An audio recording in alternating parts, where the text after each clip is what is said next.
Kurdish soldiers in Syria have proven to be one of the most effective forces in the fight against ISIL.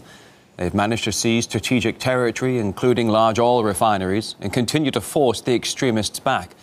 Our correspondent Murad Gazdiev is one of the very few international journalists allowed to visit an oil field in the Hasaka province, only recently retaken.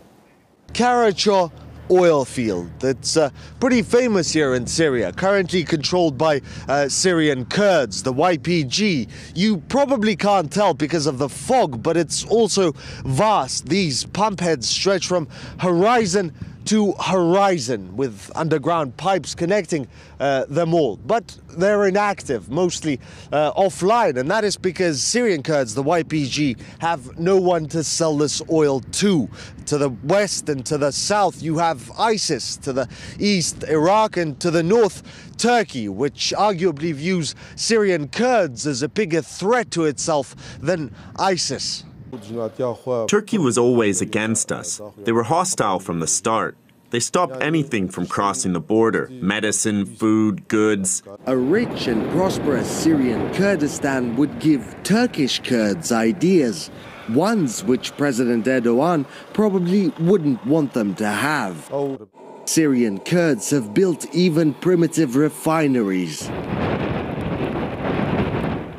This may look like oil waste, but it isn't. The problem the Kurds have is they're limited in their refining capacity and capability. They can't make more complicated petroleum products, only low-quality diesels and petrol. So what they do is they dump what they can't refine here. They store it here until they can come back and refine it properly. The YPG admits that this is bad for the environment, but what about being cut off? It's either pollution or millions go cold.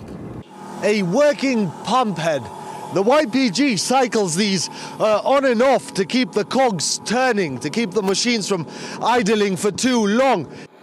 Difficult from the air, but easier from the ground. A few years ago, Kurds had about 1,000 pump heads under their control.